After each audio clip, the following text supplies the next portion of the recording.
పాల్గొన్నటువంటి ప్రతి ఒక్కరికి నమస్కారాలు. అదేవిధంగా అఖిలపక్ష కమిటీ సభ్యులందరికీ కూడా నా ధన్యవాదాలు.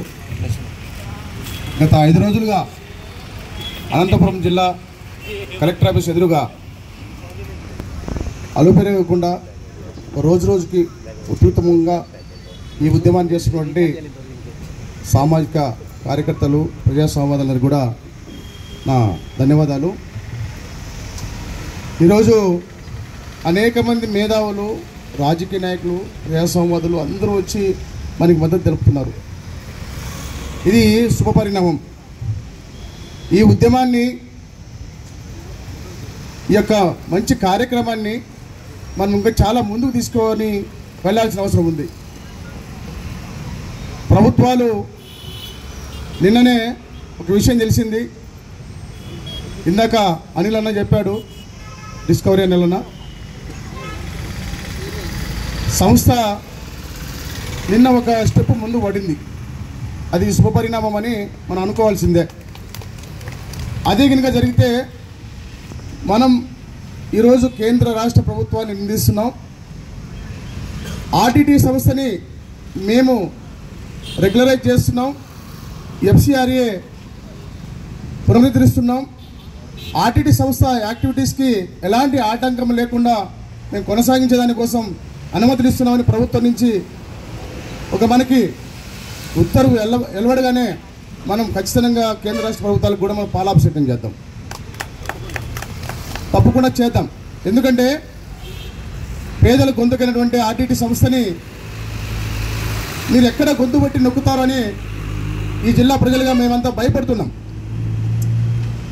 ఈ జిల్లాలో ఉన్నటువంటి పేదలందరూ కూడా మాకు వైద్యం అందదని చెప్పేసి భయపడుతున్నాం, విద్య అందదని చెప్పి భయపడుతున్నాం, రైతులకి ఉచితంగా వ్యవసాయ పరికరాలు అందవని చెప్పేసి మేము భయపడుతున్నాం. అదేవిధంగా మహిళలకు కూడా సెల్ఫ్ హెల్ప్ గ్రూప్స్కి ఎలాంటి సహాయం అందని మేము భయపడుతున్నాం. అలాంటి పరిస్థితులు ఉండవని నేను భావిస్తా ఉన్నాను. ఇందాక భీమసేన్ అన్న చెప్పాడు, అట్లా నేను లిస్టు చెప్పుకుంటూ పోతే దాదాపుగా ఒక అర్ధగంట నా ద్వారా ఆర్టీటీ సహాయం చేసినది నేను చెప్పగలను. ఒక అర్ధగంట పైన చెప్తా. ఎందుకంటే కళ్ళల్లో నీళ్ళు తిరుగుతాయి ఆర్టీటీ గురించి మాట్లాడుకొని. ఇప్పుడు ఈ పరిస్థితుల గురించి మనం ఇప్పుడు మాట్లాడుకుంటూ ఉంటే నిజంగా ఆర్టీటీ సంస్థ అనేది లేకపోతే, నేను ఒక దళిత వార్డు నుంచి వచ్చిన వ్యక్తిగా నేను చెప్తా ఉన్నాను, ఏ గ్రామానికి వెళ్ళినా కూడా పూరి గుడిసే బాధపట్టం వేసుకొని లేదా కొబ్బరి చెట్టున కొట్టుకొని వచ్చి కొట్టాలు వేసుకొని వర్షానికి అవి కారిపోతూ ఉంటే, పైనుంచి దుమ్ము పడతా ఉంటే, ధూళి పడతా ఉంటే, దాంట్లోంచి పాములు వచ్చి చేరుకుంటూ ఉంటే, పాములు కూడా తిరిగేటివి కుటుంబాల ఆ ఇళ్లల్లో. అట్లాంటి పరిస్థితిని చూసిన తర్వాత ఆర్టీటీ సంస్థ వచ్చిన తర్వాత పక్కా ఇల్లు నిర్మించి ఆర్టీటీ సంస్థ ఈరోజు ఎస్సీ ఎస్టీ బీసీ మైనార్టీ అదేవిధంగా ఉన్నత వర్గాల్లోని పేదలకి గౌరవంగా ఒక ఇంటిని ప్రతి కుటుంబాన్ని నిర్మించి ఇవ్వడం జరిగింది. ఆ రోజు 5వ తరగతి గవర్నమెంట్ స్కూల్ అయిపోతే ఆ ఊరిలో మళ్ళీ ఇంకా ఎక్కడ పోయి చదువుకోవాలో ఎవరికి తెలియదు. ఎందుకంటే ఇంకా మళ్ళీ వేరే ఊరికి పోవాలంటే చాలా దూరం. ఇట్లాంటి ట్రాన్స్పోర్టేషన్ అప్పట్లో లేదు.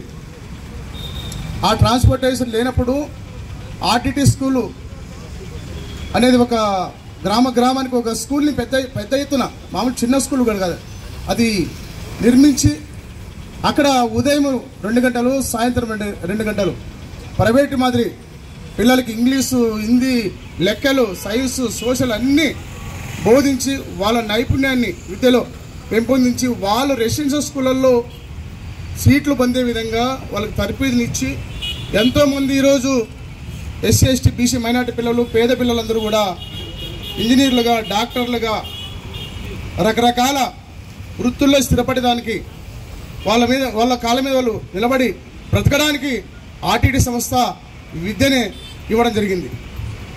అంతేకాదు ఈరోజు మా అక్క చెల్లెమ్మలు నేను రాయదుర్గం, కళ్యాణదుర్గం ప్రాంతంలో విన్నప్పుడు అక్కడ చిన్న చిన్న పెట్టంగిళ్ళు వేసుకునే వాళ్ళు 2 గొర్రెలు పెట్టుకొని 2 గేదెలు పెట్టుకొని జీవనం సాగిస్తున్న వాళ్ళని నేను అనేక మందిని చూసిన. నేను అప్పుడు నాకు అర్థమైంది. నేను అడిగాను వాళ్ళని, అక్క మీరు ఇది గవర్నమెంట్ ఇచ్చినారా, మీరే పెట్టుకున్నారంటే గవర్నమెంట్ కాదు, మాకు అంత శక్తి లేదు సార్, మేము ఆర్టీటీ సంస్థ మాకు 50,000 రూపాయలు డబ్బులు ఇచ్చిన దానివల్ల దాన్ని ఒక పెట్టి బంకి పెట్టుకొని గొర్రెలు మేపు అని ఒకరు చెప్తే, ఒకరు గొర్రెలు మేపుకుంటున్నామని ఒకరు చెప్తే, ఒక బర్రె మట్టుకొచ్చుకుని కొంతమంది చెప్తే, ఇట్లా రకరకాలుగా కాలనీల్లో మహిళలు వాళ్ళ సాధికారతని వాళ్ళు సాధించుకునే దానికోసం ఆర్టీటీ సంస్థ పనిచేస్తామని చెప్పేసి మాకు ఈరోజు మా పిల్లల్ని చదివించుకుంటున్నామంటే 4 ఏళ్ళు నోట్లేకపోతున్నాయంటే ఆర్టీటీ సంస్థ మాకు తప్పకుండా పెద్ద సహాయం చేస్తామని చెప్పేసి ఆ పేదలు చెప్పినప్పుడు నాకు ఎంతో ఆనందం వేసింది.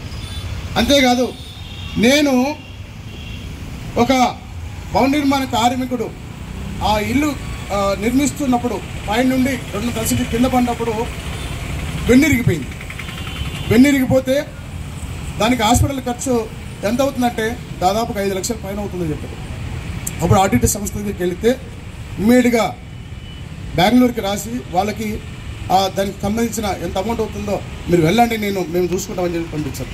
అదేవిధంగా ఇక్కడ కొరపాడులో ఒక అబ్బాయి 12 సంవత్సరాలు అబ్బాయి, ఆ అబ్బాయి ఉన్నట్టుండి కింద పడిపోతాడు, చాలా బాగుంటాడు. మరి అది ఆపరేషన్ చేసి ఒక మిషన్ అమరిస్తే తప్ప ఆ అబ్బాయి స్థితి సరిగ్గా ఉండదని చెప్పినప్పుడు వాళ్ళ అమ్మ నాన్న నా దగ్గరికి ఉదయం 6 గంటలకు వచ్చి ఏడుస్తున్నారు. అప్పుడు నేను మనసు సార్ దగ్గరికి వెళ్ళి వాళ్ళని తీసుకెళ్తే, సరే మీరు బాబుని తీసుకెళ్ళండి, చెకప్లు చేసుకోండి, దాని ఎస్టిమేషన్ తీసుకోండి, ఆర్టీటీ సహాయం చేస్తుందని చెప్పేసి అది కూడా దాదాపు 9,70,000 రూపాయలు ఆర్టీటీ సహాయం చేసి, ఒక చిన్న బాలుడు కాలేయం దెబ్బతిని 2 సంవత్సరాల బాబు కాలేయం దెబ్బతిని బెంగళూరు నారాయణలోకి చేర్పిస్తే వాళ్ళ దగ్గర ఉన్నటువంటి డబ్బుల్ని 3 లక్షలు ఖర్చు పెట్టి వాళ్ళకున్న ప్లాట్ మళ్ళీ 3 లక్షలకు అమ్ముకొని అక్కడెక్కడ అప్పులు చేసుకుని దాదాపు 20 లక్షల రూపాయల వరకు వాళ్ళు పెట్టుకోగలిగినారు. కానీ దానికి అయిన ఖర్చు ఎంత అంటే 22 లక్షలు. 22 లక్షలు అవుతున్న వాళ్ళు వదిలేసుకున్నారు బాబు మీద ఆశ. అప్పుడు మేము ఆర్టీటీ సంస్థని ఆశ్రయించినాం. అప్పుడు ఆర్టీటీ సంస్థ దానికి ఎంత ఖర్చు అవుతుంది మీరు చేర్పించండి, ఆ అబ్బాయికి ఆపరేషన్ చేయించాడు, తల్లికి వాళ్ళ ఆ బాబుకి. ఇట్లా మళ్ళీ ఒక పోలీస్ కానిస్టేబుల్ అతనికి కిడ్నీలు 2 పాడైపోయి ఇక సౌబతుకులో ఉన్నాడు. అట్లాంటి సమయంలో అతను జాబ్ పోక ఉద్యోగం జీతం రాక వాళ్ళ కుటుంబం వాళ్ళ దగ్గర ఉన్న డబ్బులన్నీ ఖర్చు చేసుకొని అప్పులు చేసుకొని ఇంకా చావు మీద ఆశ వదిలిపెట్టుకొని బతుకుతున్న వాళ్ళు ఆర్టీటీ సంస్థ దగ్గరికి వెళ్తే మేమంతా ఆయనకు కూడా ఆర్టీటీ సహాయం చేసింది, ఎస్పీ గారు సహాయం చేశారు. ఆ సహాయం వల్ల ఈరోజు అతను మళ్ళీ జాబ్లో జాయిన్ అయ్యి ఇప్పుడు ఉద్యోగం చేసుకుంటారు. ఇట్లా నేను చెప్పుకుంటూ పోతే నేను దాదాపుగా ఈరోజు సగం రోజంతా నేను చెప్పగలను. అంతమందికి నేను ఈ గత 12 సంవత్సరాలుగా ఆర్టీటీతో నాకు అనుబంధం ఉంది. ఈ 12 సంవత్సరాల్లో రోజుకి నెలకి 1-2 కేసుల్ని ఆర్టీటీ సంస్థ ద్వారా మేము ఎంతోమందికి సహాయం చేయించాం. ఈరోజు ఆర్టీటీ సంస్థ లేదంటే అన్ని ప్రాణాలు బ్రతికేటి కాదు, నేను తప్పకుండా చెప్పగలను. అట్లాంటి ఆర్టీటీ సంస్థని మనం కాపాడుకోవాల్సిన బాధ్యత మన దగ్గర మీద ఉంది. ఇంతకుముందు ఎవరో చెప్పారు ఆర్టీటీ సంస్థకి ఏమైనా కష్టం రాలేదు, నష్టం ఏం లేదు. ఇక్కడ ఈ జిల్లా కాకపోతే ఈ దేశం కాకపోతే ఇంకొక పేద దేశంలో ఎక్కడైనా వాళ్ళ యాక్టివిటీ చేస్తారు. ఆర్టీటీ సంస్థకి వాళ్ళకి కావాల్సింది సేవ చేయడం. పేదరికం ఉన్న వాళ్ళకి ఎక్కడ ఉన్నారో అక్కడ గుర్తించి వాళ్ళు అక్కడికి వెళ్ళి వాళ్ళు సహాయం చేస్తారు. కానీ మన భారతదేశంలో అత్యంత వెనుకబడిన అనంతపురం జిల్లాని వాళ్ళు ఎన్నుకొని ఇంతమంది పేదలకి కొన్ని వేల ఉద్యోగాలు ఇచ్చినారు. కొన్ని లక్షల మందికి ఆర్టీటీ కన్యాకల్ అయితేనేమి, కళ్యాణదుర్గం అయితేనేమి, బత్తలపల్లి అయితేనేమి, రకరకాల గోరంట్ల అయితేనేమి, రకరకాల ప్రాంతాల్లో ఆర్టీటీ హాస్పిటల్ నిర్మించి రోజుకి కొన్ని వేల మందికి అది సేవలు చేస్తూ ఉంది. ముఖ్యంగా ప్రెగ్నెన్సీ లేడీస్కి డెలివరీ టైంలో చాలా ఆపరేషన్స్ అంటే ఆపరేషన్స్ లేకోకుండా, సిజేరియన్ లేకోకుండా ప్రీ డెలివరీ చేసి పంపించే ఏకైక సంస్థ ఆర్టీటీ. అంత పేరుంది. మళ్ళీ కరోనా టైంలో మనం చూసినాం. అప్పుడు మాకు అపోలో హాస్పిటల్లో సీట్ కావాలా, బెడ్ కావాలా, అక్కడ కానీ ఇక్కడ కానీ ఎవరు అడిగేవాళ్ళు కాదు. మాకు ఆర్టీటీ హాస్పిటల్లో బెడ్ ఇప్పించండి, ఆర్టీటీ సంస్థ అయితే ఖచ్చితంగా కాపాడి మమ్మల్ని ఇంటికి పంపిస్తుందనే భరోసాని ఆర్టీటీ సంస్థ మన ప్రజలకి, మన జిల్లా ప్రజలకి ఇచ్చింది. అట్లాంటి ఆర్టీటీ హాస్పిటల్ కూడా ఈరోజు మూతపడే పరిస్థితి వచ్చింది. ఆ పరిస్థితి నుండి మనం ఆర్టీటీ సంస్థని మనం కాపాడుకోవాలా. కాబట్టి నేను ఒకటే చెప్తా ఉన్నా, ఆర్టీటీ సంస్థ అనేది మనకు అవసరం. ఇది కరువు జిల్లా, తాగేకి నీళ్ళు లేనప్పుడు కూడా చెక్ డ్యాములు కట్టించి గ్రౌండ్ వాటర్ ఇంక్రీజ్ చేయడానికి ఈ ఆర్టీటీ సంస్థ పనిచేసింది. ఈరోజు మనం ఇంత బాగా సస్యశ్యామలంగా ఇప్పుడు కలెక్టరేట్లో కూడా వాళ్ళు మనకి ప్రజలకు కావాల్సిన కొన్ని సదుపాయాలు కల్పించింది ఆర్టీటీ. ఈరోజు లైబ్రరీ, చదువులకి నిలయమైన లైబ్రరీకి కూడా బిల్డింగ్ కట్టించింది ఆర్టీటీ సంస్థ. ప్రెస్ వాళ్ళకు కూడా, ప్రెస్ క్లబ్లో కూడా కొన్ని సౌకర్యాలు కల్పించింది. ఇవే కాదు, చెప్పుకుంటూ పోతే ఆర్టీటీ సంస్థ చేయని కార్యక్రమం లేదు, చేయని సహాయం లేదు, సహాయం పొందని వ్యక్తి లేడు. దాదాపుగా 70-80% ఈ జిల్లాలో ఉన్నటువంటి ప్రతి వ్యక్తి, ప్రతి కుటుంబం ఆర్టీటీ సంస్థ ద్వారా లబ్ధి పొందింది. ఆర్టీటీ సంస్థ ఎవరి పొట్టా కొట్టలేదు. ఎక్కడో ఉన్నతమైన వాళ్ళు, గొప్పవాళ్ళు ఎక్కడో విదేశాల్లో ఫండ్స్ ఇస్తే ఆ డబ్బు తెచ్చి ఇక్కడ పేదలకు పెడుతున్నారు. అక్కడెక్కడో డబ్బులు తెచ్చి ఇక్కడ కడుపు మంటతో, అంటే ఏమంటారు, ఆకలితో అల్లాడుతున్నటువంటి ఈ పేద ప్రజలకు అన్నం పెడుతున్నారు, విద్యను ఇస్తున్నారు, వైద్యాన్ని ఇస్తున్నారు. కాబట్టి ఈ ఆర్టీటీ సంస్థ అనేది మనకు జీవనాడి. ఈ జిల్లాకి ఈ ఆర్టీటీ సంస్థను కాపాడుకునేకి మనం అందరికీ కూడా బాధ్యత ఉంది. కేంద్ర రాష్ట్ర ప్రభుత్వాలు మరి మంచిగానే ఆలోచన చేస్తారని అనుకుంటున్నా. ఎందుకంటే ఈరోజు ఈ కేంద్ర రాష్ట్ర ప్రభుత్వాలు కూడా పేదల కోసమే పనిచేస్తాయి, చెప్తుంటాయి. మనం కూడా అట్లనే అనుకోవాల్సిందే, ఎందుకంటే మనం ఎన్నుకున్న ప్రభుత్వాలు కాబట్టి.